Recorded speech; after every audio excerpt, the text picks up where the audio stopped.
I'm a daughter who has not been claimed. It's a secret. I can't tell. Can't say he's a deadbeat dad who's been locked up most of my life. It's a secret. Nobody knows.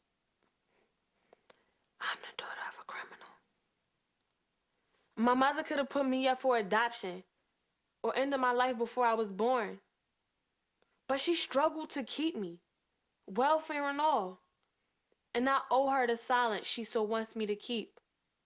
I'm nothing like him, and he's not me. I'm not his drugging, his violence, his street life.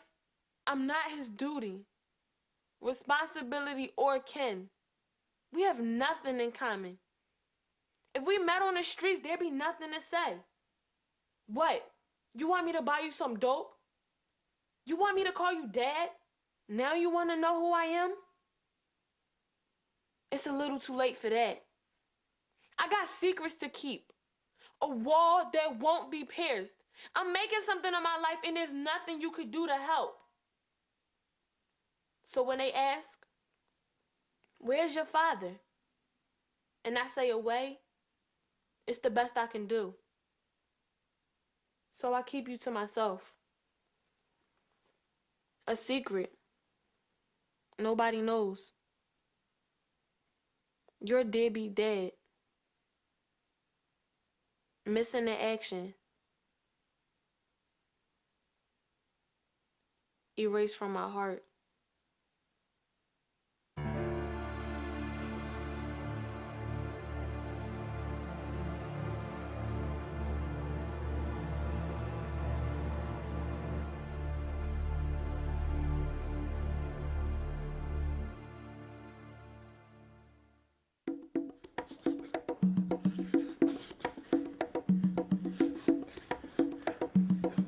When the sun is at its height, I can throw punches at my shadow. I love doing 3-minute rounds with it. That shadow has been with me my whole life. You see, I started out real timid and lovable. But right from the beginning, my mom had to be both a mother and a father. At age 7, we moved to the 6th floor of the high-rise projects. My mom didn't like to let me play outside. So I remember I was standing there on the porch and looked down at all the people playing king ball, selling drugs, shooting dice, and then I heard gunshots. When I'd be walking home, I'd get bullied and jumped.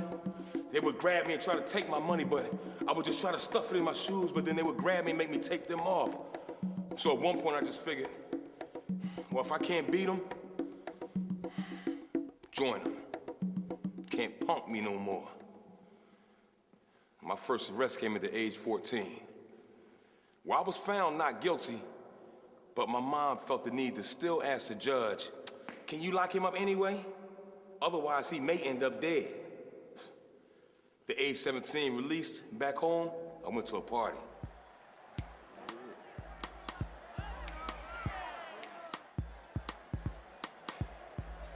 Got into a fight over a girl. Hey, yo, my man, yo, let's take this outside. As soon as we got out there, we started to fight. But then shots rang out.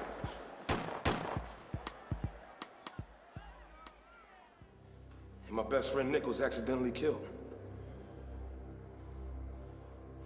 We was running, and I thought he was right behind me. But he wasn't. Yo, man. I never got a chance to tell you how sorry I am. They wouldn't even let me out to go to your funeral. Yo, if I'd have done things different, would you be alive? Would your son have his dad? I didn't pull the trigger, but I could have left. Mom, I apologize to you. I mean, it wasn't your fault. It's not like you could be there with me 24/7. I apologize to the DA and to the judge. But sorry don't bring nobody back. I mean, I lost my best friend. And the system got 2 of us for the price of 1.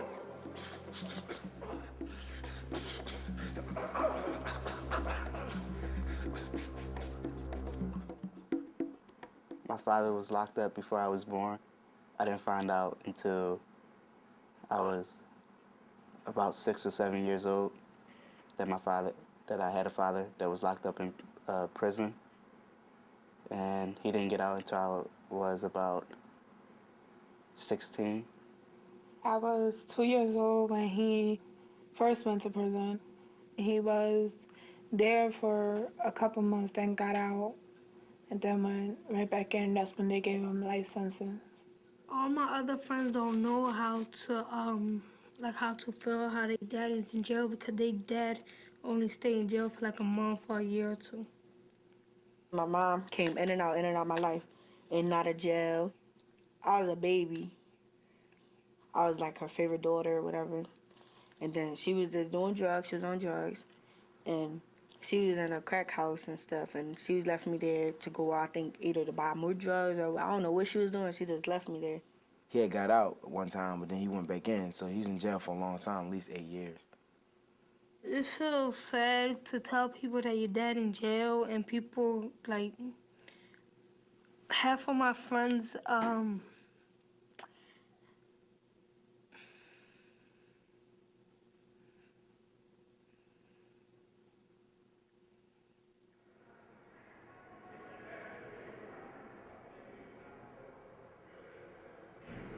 Anatomy lesson. Prisoner. 97403. At birth, skin was smooth and unblemished. He was a strong and beautiful baby boy, but he had some ambivalence about exiting the womb. For him, being born meant death. There was no assurance that his world would be safe. At birth, they named him Paul after the father he loved, but who caused him so much pain. His hands were clenched into little fists. Fists that he later used as weapons to claim his manhood, strength, and power. Early youth, his body began scarring with wounds that reflected his father's discipline. There were belt marks on his back and punches to his face. School history, a disciplinary problem throughout school, slow learner, 11th grade dropout. Pain was something his body came to know well. Even more, his mind, heart, and ears. Mommy, who you been sleeping with while I'm going? Don't lie to me. Smirks, punches, beating with broomsticks, tables, and chairs. His mother screaming, I can't take it no more, I can't take it no more. And the image of her body crashing through the second-story window still stared in his mind. But he didn't cry. Numbness set in. He didn't cry. Hasn't cried over death since. Psychiatric report, impulsive personality, subject to acts of violence at the slightest provocation, shows little remorse, cannot be rehabilitated, a menace to society. His body continued to scar with wounds from street fights and gang wars. There was shotgun pellets embedded in his hands, arms, and chest. Wounds from a pull stick broken off on the side of his neck. Wounds from a stab wound in his leg and a knife blade broken off in his back. The worst, the knife pushed at the front of his throat, clear through to his tongue. He lost so much blood, he almost didn't survive that one. Charges, multiple counts of robbery, aggravated assault, disorderly conduct, auto theft, simple assault, receiving stolen goods, theft, burglary, murder. Later, the inevitable, shackles. Sentence, life, without the possibility of parole.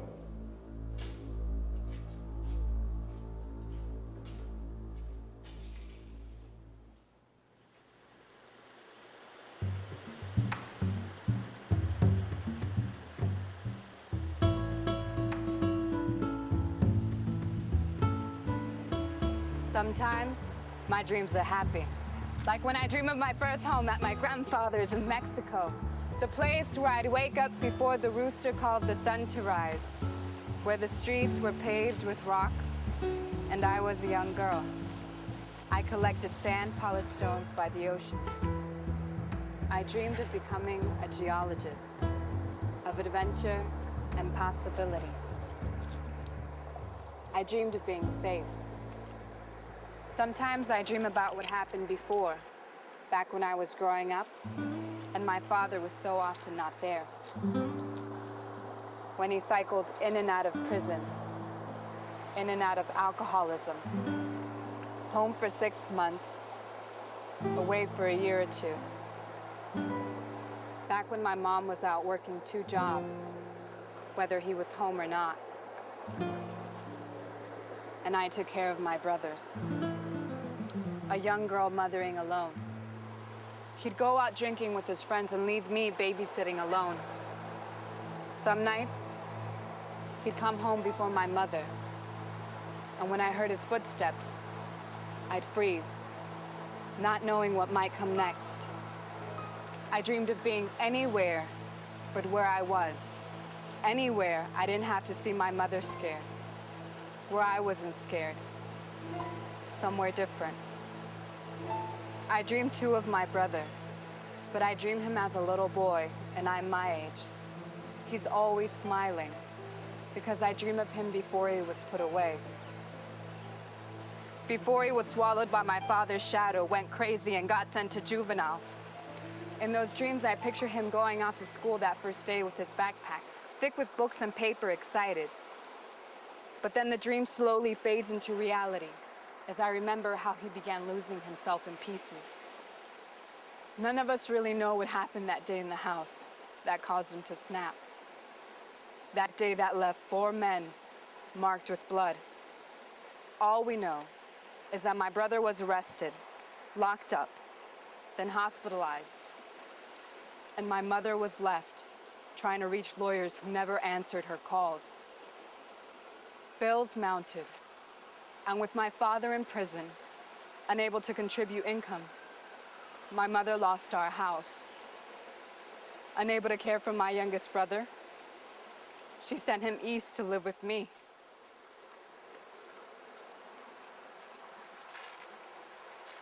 Our whole family split apart, and my mother broke open.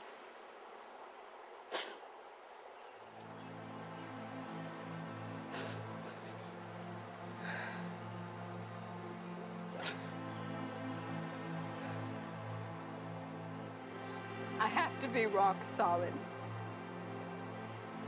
I can't cry. I can't cry for all the mothers who have lost their children. The pain would be as big as the ocean. My mother can't cry or say, I need someone to help me. I need someone to take care of me for once. Everything that makes her a woman, she has to rip it out and put it aside.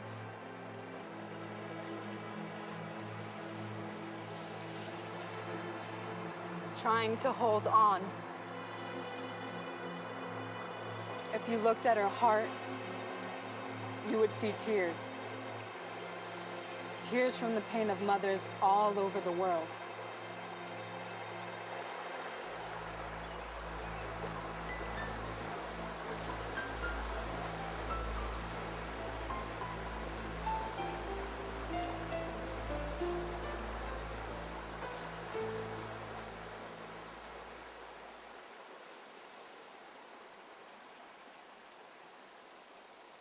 I don't even know my dad like that. Like, all I know is his name, for real, for real.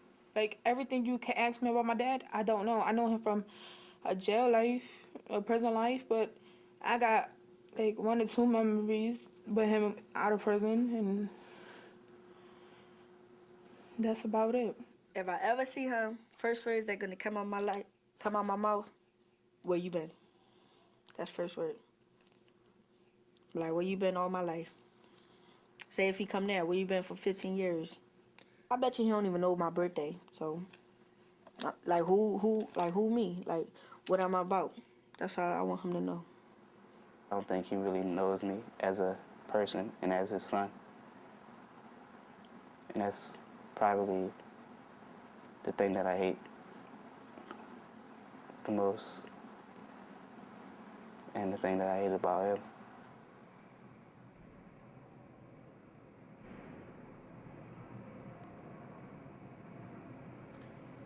Donna was my girl. Love at first sight. I was so shy I could hardly even talk, but she never seemed to mind. We'd be on the phone for hours, and finally she'd be like, "You still there, Jeffrey?" I loved her so much. I didn't even pressure her for sex. Holding hands was enough. I would have gone 10 years without sex just to know that she really liked me. But I wasn't exclusive. I slept with one of her friends, some girl I really didn't even like. And she told Donna, and then told her that I got her pregnant. I just knew she was lying, just trying to get me to break up with Donna. I denied the child could be mine. It wasn't until years later when I began to put the pieces together and wonder if it could be true. I'd write you a letter, my son, but I don't know where you are. I don't even know who you are or if you truly come from me. I didn't believe you were mine. Is it my DNA we share or just your mother's words? Sometimes the truth is hard to know. But I love you, and I think of you. I pray I never hear that you died on these streets or meet you as a cellmate in a fight over prison food or as a CO turnkey. Are you afraid of the dark? Do you cry in your sleep? Do you long for a father?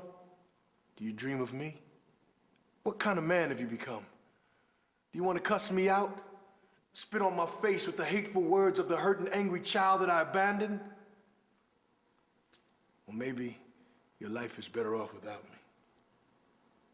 Son. I think of that word and I think of all the years, the decades that I wanted a son, a daughter, a family. Now, you are the only part of me that will survive. You are the only part of me that will ever see freedom. I want you to know me. Know who I am and judge for yourself. I think I would have made a great father. I want to apologize for leaving. Hear what life's been like for you and tell you what it's been like for me. I'm still looking for you, son. And I believe that some part of you is looking for me, too.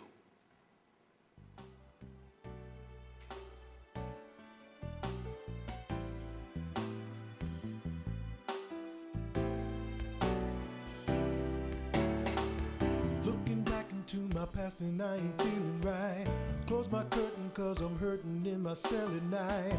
Broken mirrors keep reflecting how I used to be. Thousand memories of pain forever follow me. Reminiscing about the bricks back in my Zulu days. Messing with them waxing hammers, I was in my gangster phase. Smoking blunts and pulling stunts when I was 17. Had to hustle for the paper with the color green. Son, wherever you may be, I hope you're not like me. Always love your family and never leave them, son. I wish that you could know how much I love you though. I left so long ago and now you're grown.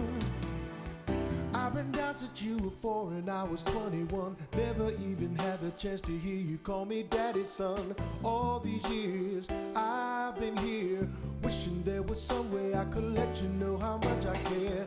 Never thought about tomorrow, living day by day. Always knew my time was borrowed, knew that I would have to pay. Never thought about or cared if I was right or wrong. Just hanging on the corners, talking about whose money's long. Son, wherever you may be, I hope you're not like me. Always love your family and never leave them, son. I wish that you could know how much I love you though. I left so long ago and now you're grown. Son, wherever you may be, I hope you're not like me. Always love your family and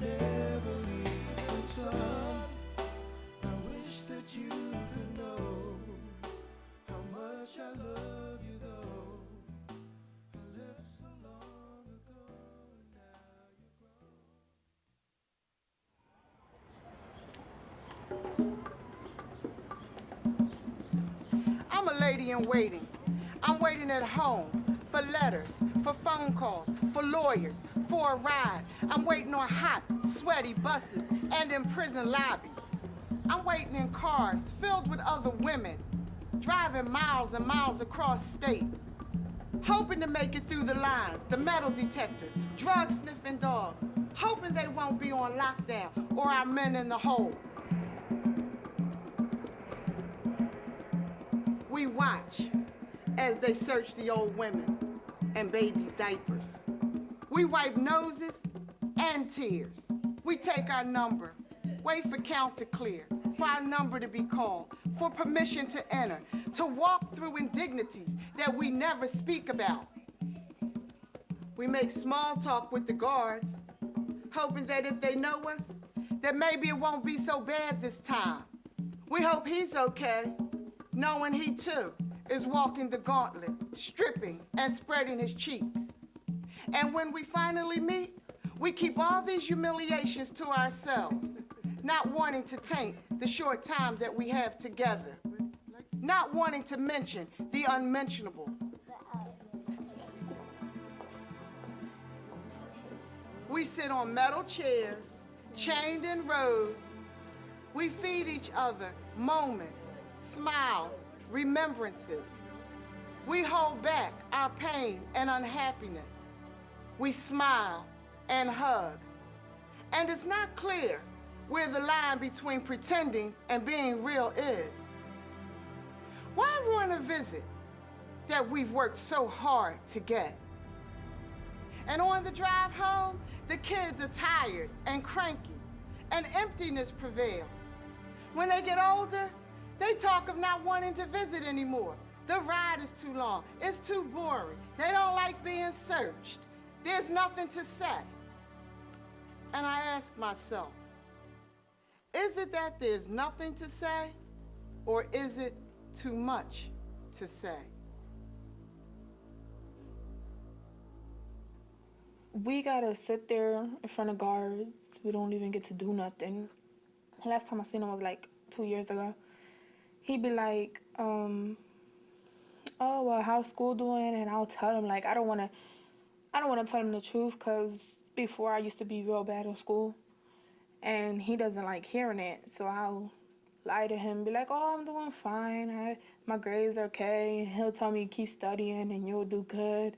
And you'll actually go to college. I'll be like, yeah, uh-huh. And I listen to him, and then, like, we only get a couple hours to chill with him, and then we gotta leave. I'll say I don't care because I don't feel like talking about it. But deep down, I really do care. I got a lot. Like, I do got feelings. Like, outside in school, I'm all tough, like to fight a lot. But really inside, I care. Sometimes you feel depressed that you can't have what those other people have. A whole family, or had a whole family. And I think a lot of people like me cover it up sometimes. Every time I watch TV and stuff like that and see people with their dad and they solving problems and stuff like that, I mean, that made me want to have a dad and stuff, and like going fishing and stuff with my dad, that made me want to have a dad. Their father is doing a 35-year stretch in the federal penitentiary. The change I would love to see in their lives was the most would be for them to have unrestricted visits with their dad, because they got a special bond with him, and it's always been that way. He was always there. The only sad part was when we got ready to leave. They would cry and holler so bad because they didn't want him. They didn't want to leave him there.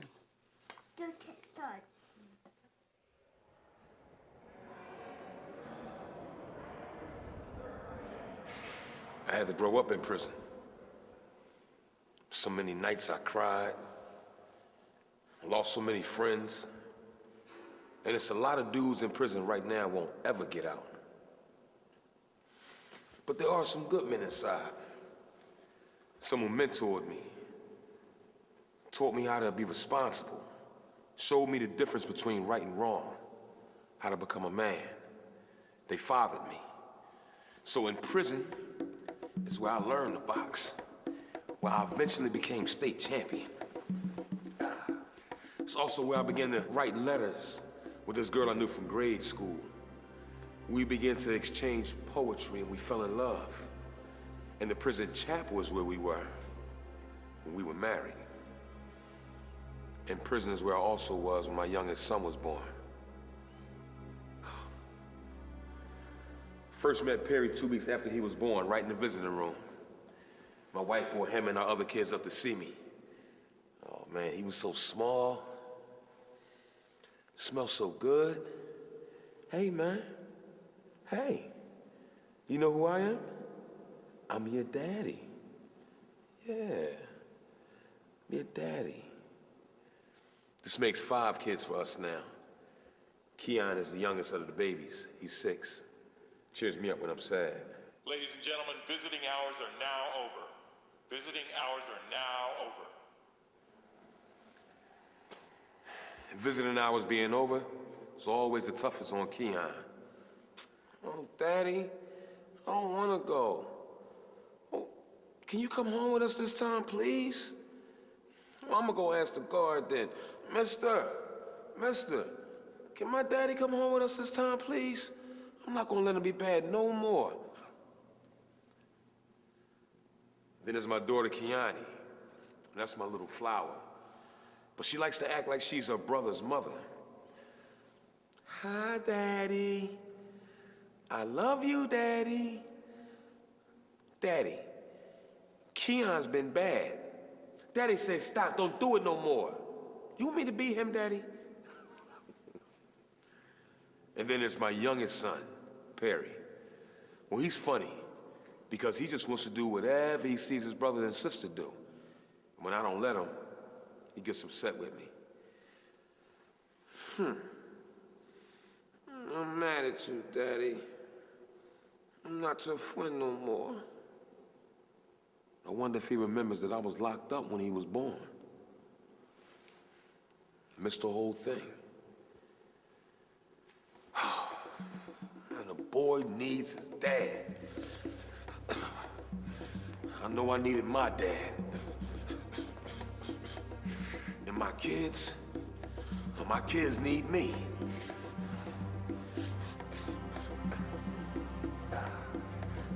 And that shadow has been with me my whole life.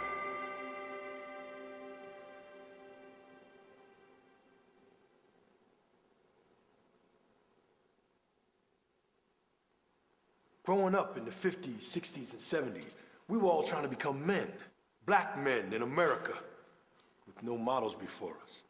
Our fathers were working, but coming home humiliated by racism, driving some to drinking and womanizing. And we were fronting manhood, straddling that legitimacy line, warring against ourselves in our own little world. Our pain turned to anger, bottled it, then vented on those we deemed responsible. Mostly those who were available. We began dying on the streets, and then became anesthetized to grief, anesthetized to funerals. Then emotions began emerging that we couldn't control. We were running from the void and trying to fill it with any fuel we could. Fronting, hustling, gang wars, alcohol, heroin, cocaine, finding ourselves, losing ourselves, and killing ourselves. This sad, numbing cocoon of drugs and violence that have decimated 3 generations of us. And in their wake, we created a culture of crime, violence, and death. We labeled it manhood. Heroin became the love of my life, more central to my existence than my friends, my family, even me. Looking back, I can remember my wife saying, "You spend money on drugs before gas in the car, oil in the tank." And it made sense. I justified by saying, hey, if I'm not fueled, I can't take care of none of that other stuff. So I kept my veins filled. The change for me came slowly. I was in my addiction, worse than I'd ever been on the street. Skinny as a beanpole and slowly killing myself while in prison. A friend of mine saw my daughter Toya on the street and said, hey, your dad needs to see you. She dropped everything and came up here. When I saw it was her, I was disappointed. I was looking for money for drugs. I said, what you doing here? You got some money for me? She gave me a few dollars. Is this all you got? She said, Dad, I'm honest. And I said something I thought was real slick. I don't know where you get that stuff. Said goodbye, never gave it a second thought. About a week later, I got busted, ended up in the hole. One night, while lying there in the dark, I could hear my daughter's voice. Dad, I'm honest. Dad, I'm honest. Dad, I'm honest. That was the first time I thought about what I'd said to her the night of that visit. I cried. Here she was, putting her life on hold for me. And all I could think about was hustling her for dope money. The next day, I said, that's it, I'm done. When I went to my hearing to be released from the hold, I said, no, I don't want to go back in the population. When you get a bed for treatment, I want it. I even stayed in the hole extra days to wait on it. And in treatment, I was able to confront my shaky identity, peel back the layers until I found the Andre that was real and responsible. I don't know if there's any way to express enough love to soothe all the pain I've caused. And if there is, I don't know where to find it. A long hallway, so much noise. I see so many doors, little windows that are too dark to see through. A long hallway, faces pressed up against the glass. They're so young. I see so many doors, so much noise, banging and yelling, looks of longing. Let me out, let me out. There's silence in their eyes. There's always silence in their eyes. They're all wearing the same blue sweatpants. Security guards' keys clanging, someone in the bathroom yelling, he's done. Pants hanging down, let me out, gates closing, banging and yelling. So many doors, looks of longing. Too many doors. So young. You see all these doors. Indifferent. I see him coming. He looks like a little boy, very thin and very tall. He has a puppy-eyed look on his face, a nervous smile, doesn't know if he should smile or cry, just kind of holding it. My breath stops. Trying to walk tough, standing up straight, his chest pushed out. He stands firm. He's showing you that he's okay, so you don't cry, so you don't worry. We don't say anything. We hug each other. He feels cuddly. A very warm, very tight hug. Just squeezing and squeezing and squeezing and squeezing. He lets his guard down for a second. But when we let go, he's tough again.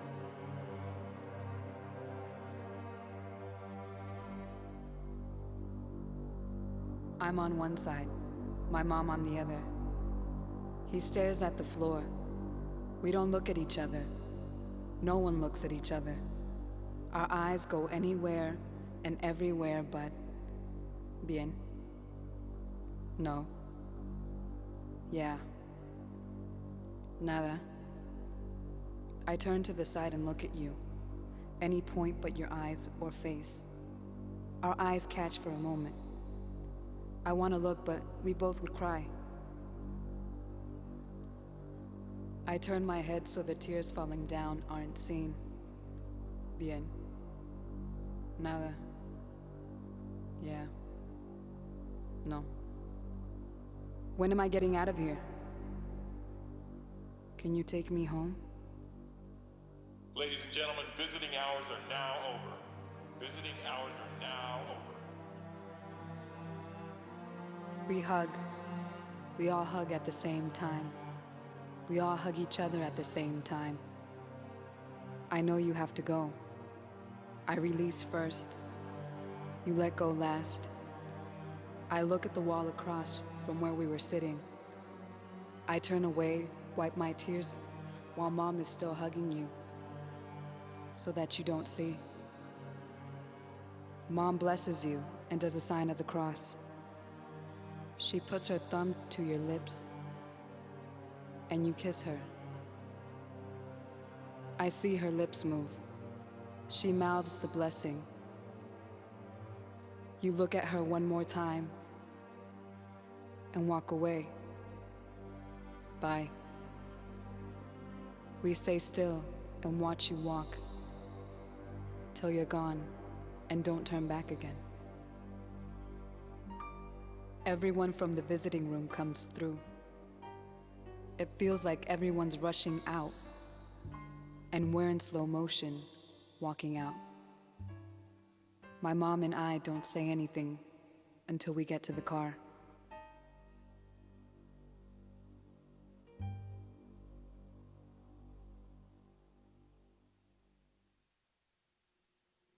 Well, I'll say first to the parents or moms and dads that were in jail, they screwed up. Even if they got kids out here, they really did screw up. Like, they might think, they kids might lie to them and say, oh yeah, I'm doing fine, but they know why they lying to their parents. They know that they can't take it. Like, we really want to get our anger out there, but we're not gonna tell you to your face. It's your fault, not our fault. You just need to get your life together. Yeah. I wasn't afraid of him because at that point, he was locked up and I knew there was nothing he could physically do to me to harm me. But I feared becoming like him because I knew the place that he was at wasn't good. One time I really got in trouble and I almost got locked up, but I didn't. People in school used to always, like, it's always back and forth with their mom, your mom, your dad, and your mom this, your dad that, and I get mad when they talk about my dad. So I'll just start throwing fists and I'll start hitting anybody. My anger just came out, so I turned around and hit my mom. That's when first time I hit my mom, and we was fighting. And I was literally beating her up like she was somebody on the streets. Three people from her program had to get me off her. I had on the floor just hitting her. If they would have never pulled me off, I probably would have hurted my mom. I hurted her feelings, but like that ain't nothing. She hurted me and my family, hurting my feelings. How you think how I feel getting left in the crack house, getting lied to, getting broken promises, and I'm only a little kid, little girl. My sister, she a piece of work. Like, I don't know, like she really love him, but you know what I mean. She just hurt that he went away, and you know what I mean. She want to keep this grudge. Like, if my sister keep a grudge, and she don't let it go. He used to always just say, I'm coming out soon, la la, but soon sound like a long time. So I guess he was trying to say it, but didn't actually say it in exact words.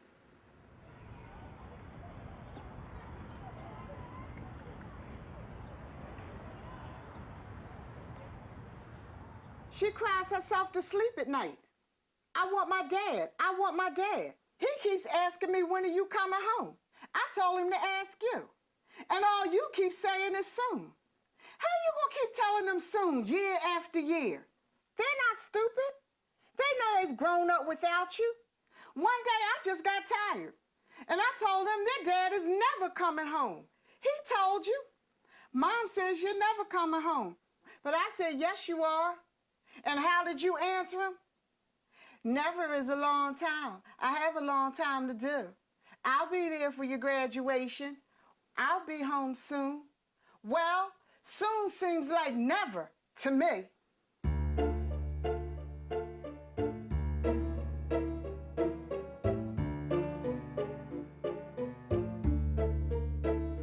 Time is measured in days, and time is measured in years. My time is measured by waiting. My time is measured in tears. You've got time on your hands, but my hands are still tied. The clock's always rushing and my life is passing by. Soon's coming later, but later lasts longer. Soon seems like never to me.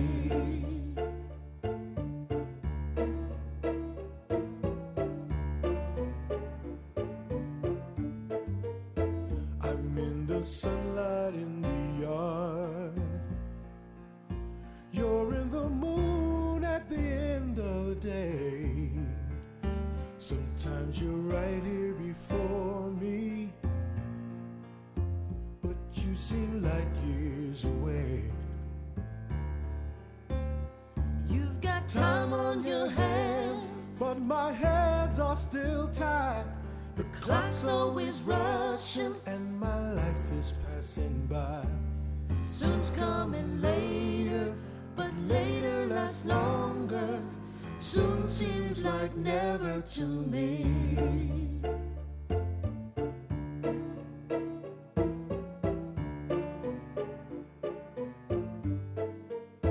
The kids are asking where you are. How can I make them understand? Why should I keep their hopes alive when hope is not a plan? You've got time on your hands, but my hands are still tied. The clock's always rushing and my life is passing by. Soon's coming later, but later lasts longer. Soon seems like never to me.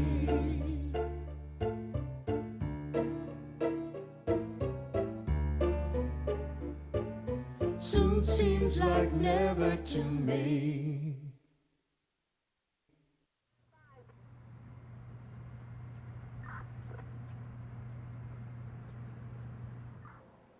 When I get a visit, I like to stand at the bottom of the visiting room stairs, right by the vending machine. That way I get a great view of my wife when she's coming out them steps. 28 years I've been doing that. 28 years I've been lighting up like a Christmas tree the moment I see her. It's crazy, girl. I still get that same feeling when I see you come down them steps. Me and her, we go way back. I remember the first time I met her. I had just came home from a juvie joint, and I went to her cousin's birthday party. I'm in the basement dancing, having a good time, you know what I mean? I'm getting down, baby. And then this cellar door opens and all this light shines down. Then this girl comes walking down the steps and the whole stairway was lit up behind her. She was the prettiest thing I'd ever seen. I was starstruck. Right then, she captured me. From there, it's history. 3 beautiful children and a 40-year marriage. Now, 28 years of incarceration and a life sentence notwithstanding, I got a blessing. My wife, she kept me in my children's life. No bashing. I mean, I truly, truly got a blessing. This last case, I was out on bail. I went to court on a Saturday morning while my children were still sleeping. I went and heard my verdict and haven't been home since. I didn't prepare anybody for the possibilities of me going to jail. When I think about my wife having to go home and explain my sudden disappearance to my children, and for them to wake up and hear, your father ain't coming home, that had to be traumatic. We never talked about that day, and I haven't been home since. My wife has had to do everything herself, but there are times when she has problems with the children, and she'll bring them up, and we'll deal with it together. My baby girl, she went through a real deep period. She was about 2.5 years old, and she reverted back to bedwetting. I know that my sudden disappearance had affected her, so I felt that I had to walk her through it. Hey, baby, come here, baby. Come to daddy, baby. Come to daddy, baby. Get daddy some sugar, girl. Oh, baby, you know daddy loves you. What's up with you, girl? Mommy tells me you've been wetting the bed. You can't be doing that. That's for little girls. You ain't no little girl. Yeah, I know you're worried, baby. I know you're worried about Daddy. I'm away. You don't know when I'm coming home, huh? Baby, Daddy's away because he's in jail, okay? You know, jail? Jail is like when you do something at home and Mommy don't like it and she make you go to your room for a little while. Yeah. Well, that's the same thing with me, except for it's for grown-ups and for older people, okay? But I'm all right, baby, and I'll be home soon. Main thing is, baby, you can't be wet in the bed, okay? Because you're a big girl, right? Ain't you a big girl, baby?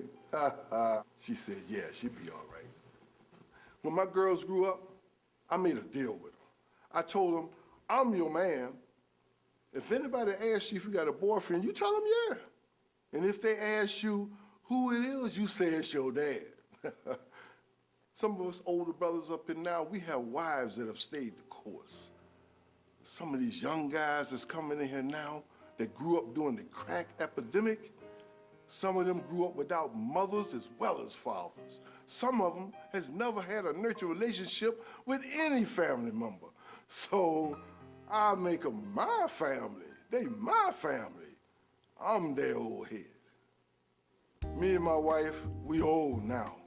But when I see her coming down them steps, even with her arthritis and her cane, I look at her and I say, it's crazy, girl. Even after all these years, I still get that same feeling when I see you coming down them steps.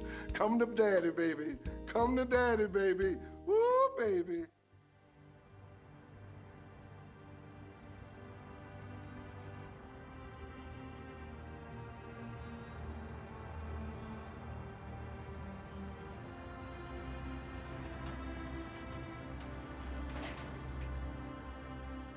Dad, why couldn't you be the man you are now back when we were growing up without a father?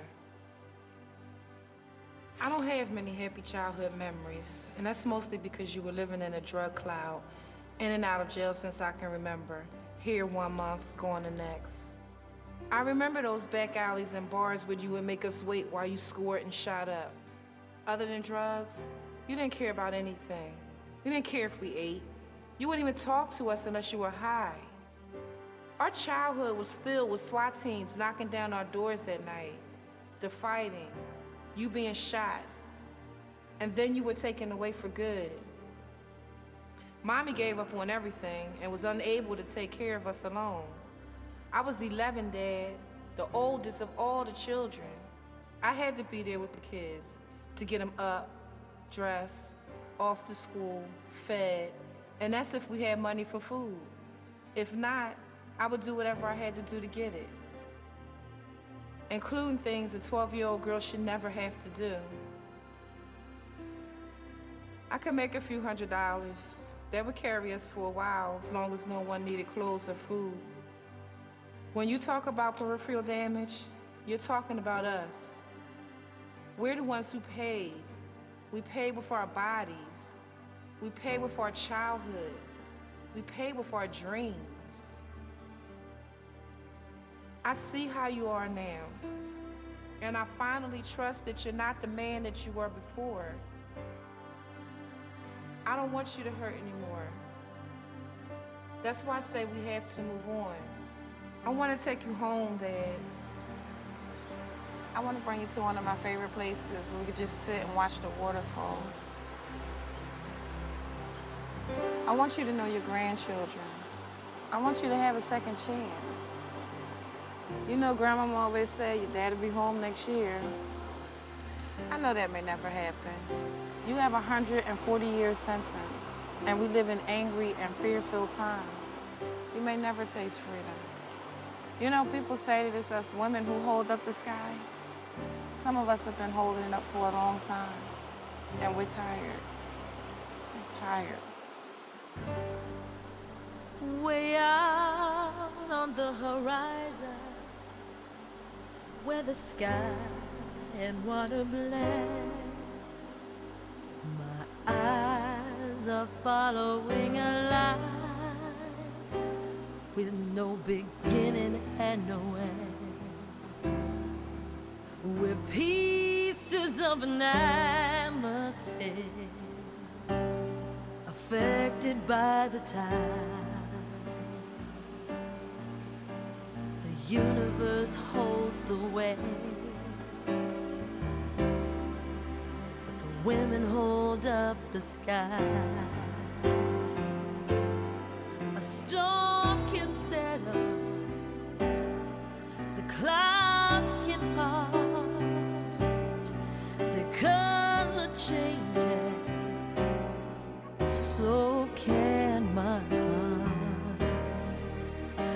A storm can settle, the clouds can part, their color changes, so can my heart.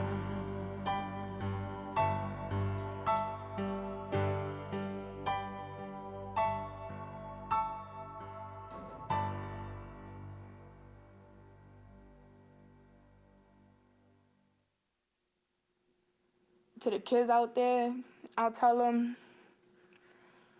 you're gonna get through it. One way or another, you're gonna get through it. I just want to be my dad's best friend. Like, I mean, he had his chance to be a father. He ain't got to do that. Like, and now since he out, like, if he tell me to do something, I feel as though I'll listen. Like, even though he haven't been in a long time, I'll listen to him. Like, cause I just want us to be real cool. Like, Don't look at the end to it, because if you do, it's like rushing your life away. Just know that day by day is all you can do. And stay strong, because it will get better. I would tell people, live life to the fullest, but be aware every choice you make will affect someone, somewhere, somehow, for the rest of their life. Now, I'm keeping my head up. I don't even care no more. I know I already got my goals set, so I'm going to just follow my goal and live with my grandma, do what I got to do, help my grandma take care of my little sister, because she only 6, and, like, she a little kid, so I want to help my grandma, you know what I mean? I want my sister to follow my footsteps, not my mom's footsteps. Some people think that we can get away from the horrible things that we've done, but it's all recorded. If you murder someone and get found not guilty, you might beat the court case, but you don't beat the case. It's recorded in your mind, and it will flash back at you over and over again. It's recorded by those you've hurt. It's recorded by those who've heard about it. It's recorded by the universe. And every act that we've done or not done is recorded by our families and our children. They remember every transgression, every absence, every missed event, every angry word. And the work that we do here to transform ourselves may never be seen by them. They may never believe our changes. They may never want to claim us as family. But we can't let that stop us. For every good and caring act has a chance to change us all. Nothing remains invisible, and nothing remains impossible. I am not alone in this story. In this prison, there are a lot of us old heads who've transformed our lives, but it's not enough. Our children, who once said they wanted to be so much like us, rapidly becoming just like us. This devastation makes it incumbent upon me to do everything I can to pull my family and community together. I have a 140-year sentence, but I'm determined not to die in the penitentiary. My resolve comes from my children. The work to rebuild our communities seems overwhelming, but I won't ever give up. I've been called to do this work, and I know that all of our lives are at stake. I see a world where so many of us are sleeping through life, afraid of ourselves, afraid of each other, afraid to live. We only get one chance at this thing called life. Why not love everybody? We only get one chance and our ride is over and done with. We can't stop and say, wait, I'm not ready. I didn't get a chance to do this or that. Wake up. Life is precious. My father was on death row. As a child, I visited him behind prison glass, not knowing what he did, if he ever get out, or even if he was my father. When I was 10, he was released and tried to buy back our years by purchasing my love. He took me to Dorney Park and bought me presents.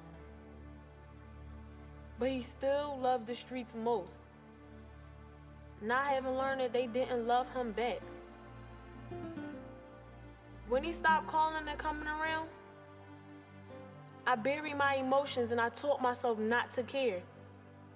I didn't have a father then, and I didn't need one now. My mother was enough. Then one day we drove past his house. He was sitting outside on the stoop looking all skinny and sick, wearing hospital scrubs. He cried when we hugged. Later he took me inside and showed me every picture, drawing, or letter I had ever sent him. He said, "You didn't think I kept these, did you? You are the only thing that has kept me from death. I wanted to see you one more time." Soon after that, he passed. How do you grieve for a father you never knew, who broke so many promises and never knew mine? I put his obituary up on my mirror, next to the article of my friend Vince, who was murdered last year. I keep death close by. It's my compass, my radar, my guide, reflecting my invisible scars, my invisible strength. I talk to death daily, and they teach me how to live. Things happen every day we could never expect. Someone is murdered, a new baby cries. Our best friend moves away, our father hugs us tight. We only get one chance at this thing called life, but we get multiple chances to love, to forgive, to begin again. We only get one chance to live. We better make it good.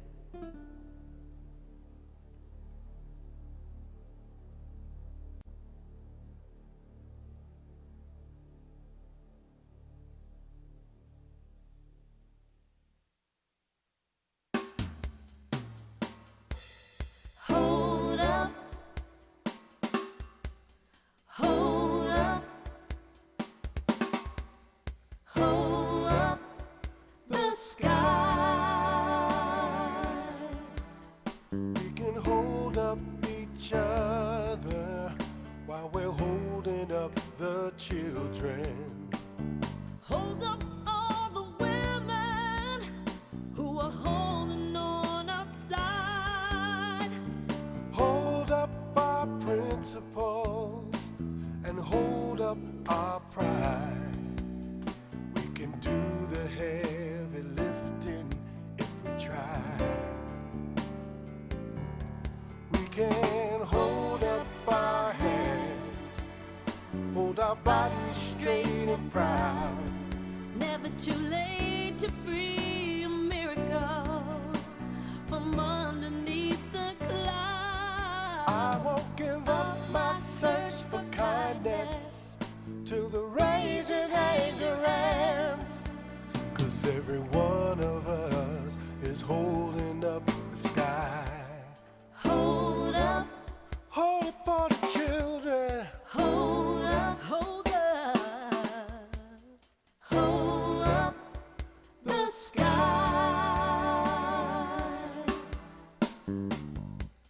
Hold up, hold